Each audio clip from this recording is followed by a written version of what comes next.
بسم الله الرحمن الرحيم.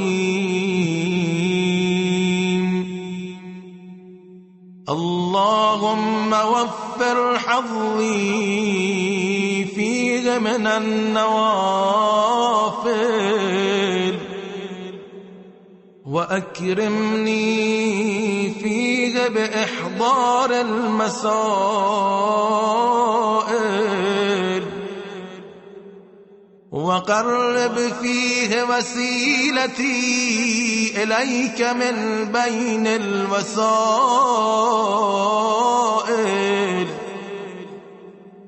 يا من لا يشغله إلحاح الملحين.